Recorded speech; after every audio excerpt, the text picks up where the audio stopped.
Сәлеметсіздер ме оқушылар? Қазақ әдебиеті сабағына қош келдіңіздер. Бүгінгі сабағымыз тәрбиенің қайнар бұлағы бөлімі бойынша Ыбырай Алтынсариннің Қыпшақ Сейітқұл әңгімесі, Қыпшақ Сейітқұл кәсіпкерлік әліппесі тақырыбына арналады.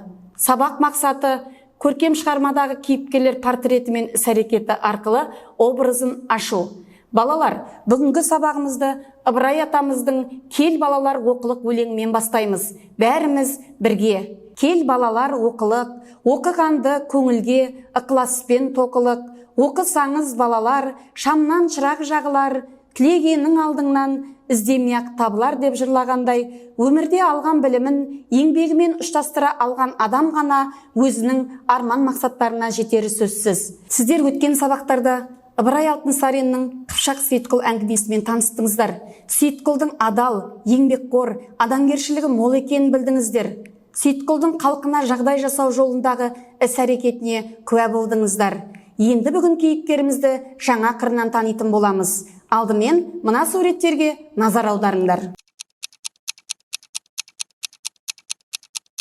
Оқушылар, суреттерде не бейнеленген?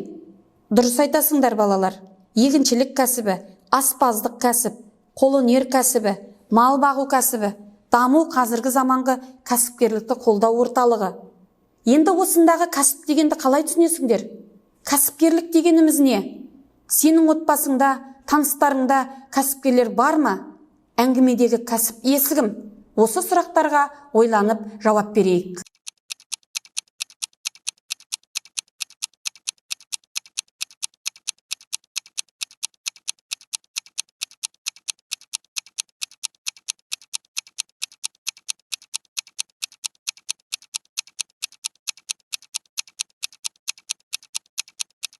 Иә, дұрыс айтасыңдар. Адамдар ертеден-ақ түрлі құралдарды иеленіп, солармен бірге өмірге қажетті заттарды жасады, яғни белгілі бір кәсіппен айналысты. Уақыт озған сайын кәсіпкерлік дами бастады. Кәсіпкерлік дегеніміз белгілі бір істі істей білу. Істі істеу адамдардың белсенділігі мен іскерлігінің нәтижесінде жүзеге асады. Белсенділігі мен іскерлігі арқылы бизнес құрған адамдарды кәсіпкер деп атайды. Яғни кәсіпкер дамуға құлшынысы бар, кәсіпте бір шама тәуекелге баратынына қарамастан, оны ұйымдастырып, басқару арқылы пайда табу үшін жұмыс істейтін адам. Біз өтіп жатқан Қыпшақ Сейітқұл әңгімесіндегі кәсіп иесі Сейітқұл. Оқушылар, сабағымыздың негізгі бөліміне көшеміз. Жаңа тақырыпты меңгеру үшін қос диаграмма әдісі арқылы тапсырма орындаймыз. Графикалық органайзер арқылы кейіпкер образына қатысты өз көзқарасыңды білдір. Алдымен бағалау критерийлеріне назар аударайық. Әңгімедегі кейіпкердің портреті мен іс-әрекетін анықтаңыз. Дескриптор кейіпкердің портретін анықтайды, маңызды әрекеттерін талдайды, өз көзқарастарын білдіреді. Тапсырма сіздерге түсінікті болса, орындауға кірісеміз.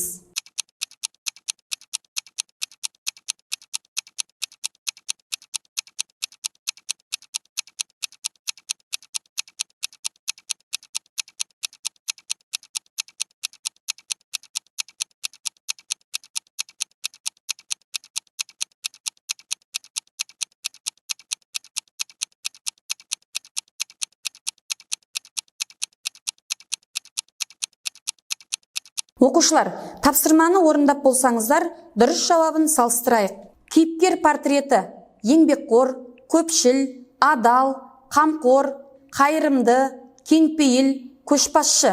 Ал кейіпкердің іс-әрекеті егін екті, икемді іс жасады, ірілі уақты мал басын көбейтті, табыс көзін ашты, қару-жарақпен жасақтады, ұры қардан сақтанды, шымнан қорған салды, лайықты азамат болды, базар ашты, кәсіппен айналысты. Оқушылар, келесі тапсырмаға өтеміз. Бұл тапсырманы сипаттамалы жазба әдісі арқылы орындаймыз. Берілген мәтін бойынша кейіпкерлердің портретін сипаттап жазыңыз.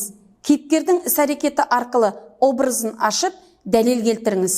Бағалау критерийлерімен таныс болайық. Әңгімедегі кейіпкерлер портреті мен іс-әрекеті арқылы образын аша алады.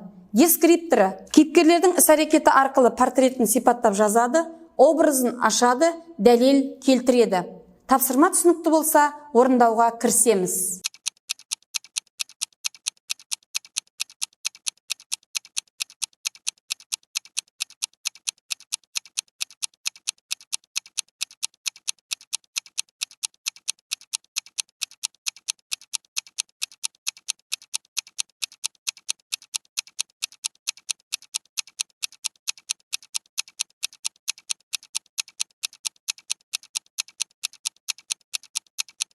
Ендеше балалар, тапсырманы орындап болсақ, дұрыс жауабын тексеріп көрейік. Кейіпкердің іс-әрекеті: қабырғаның бойына келген соң, Сейітқұл қолына кетпен алып, 30 үйлі кедейіне де кетпен беріп, жер тегістеп, егін егуге кірісті. Түркістан жағында көрген үлгісімен судан арық қазып шығарып, егінге су жіберді. Егіні піскен соң орып, жиып алып, артығын төңірегіндегі көшпелі елге сатып, мал етті. Кейіпкердің іс-әрекеті арқылы көрінген бейнесі: Сейітқұл шыдамды, еңбекқор, қайырымды, саудагер, егінші, декан. Қазіргі кездегі бейнесі: көшбасшы, кәсіпкер, белсенді, іскер. Оның дәлелі: Сейітқұл елін еңбек арқылы молшылыққа жеткізді. Жаңалықтың жаршысы, жайлы қоныс тапты, егіншілікпен айналысты, артығын сатып, мал алды, саудагерлік жасады, кәсіппен айналысты. Оқушылар, қорытынды бөлімге де келіп жеттік. Бұл бөлімде сұрақты қағыбал әдісі арқылы орындаймыз. Қазір мен сіздерге сұрақтар лақтырамын. Бірінші сұрақ: әңгіме мазмұнынан қандай қорытынды шығаруға болады? Автор оқырмандарына кейіпкерлерінің қандай қасиеттерін танытқысы келді? Сейітқұл бейнесі қазіргі заманғы кәсіпкерлігін бастауы дегенге келісесіз бе? Болашақта кім болуды армандайсыз? Қандай кәсіп түрін жетілдіріп, халыққа пайда келтіруге болады деп ойлайсыз? Сұрақтарды ұстап алған болсақ, ойланып, жауап беруге дайындалайық.